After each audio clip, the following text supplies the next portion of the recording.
ஜெர்மனியில் எதிர்வரும் மே மாதம் முதல் பல்வேறு மாற்றங்கள் கொண்டுவரப்பட உள்ளன. இந்த மாற்றங்கள் பயணம், பணம், சுகாதாரம் மற்றும் அன்றாட வாழ்க்கை ஆகியவற்றில் மாற்றங்களை ஏற்படுத்தக்கூடும்.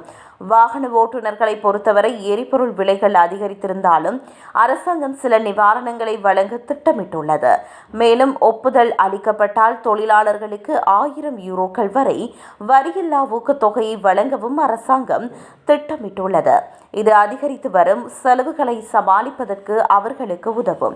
இதேவேளை மே 15ஆம் தேதி முதல் புதிதாக பிறந்த குழந்தைகளுக்கான புதிய சோதனைகள் மேற்கொள்ளப்படும்.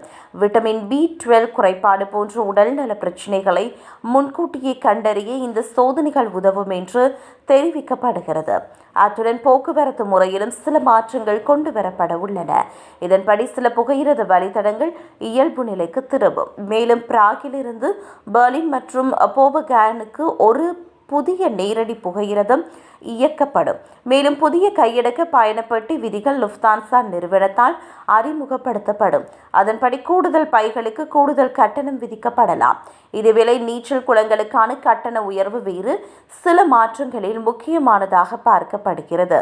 மேலும் புதிய மின்சார கார் ஊக்கத்தொகை மற்றும் அமேசான் போஸ்ட் போன்ற நிறுவனங்களால் வழங்கப்பட்ட பழைய சாதனங்களுக்கான ஆதரவை முடிவுக்கு கொண்டு வருதல் ஆகியவை பிற மாற்றங்கள் ஆகும். இந்த மாற்றங்கள் பல்வேறு மக்களை வெவ்வேறு விதங்களில் பாதிக்கும் என்பது குறிப்பிடத்தக்கது.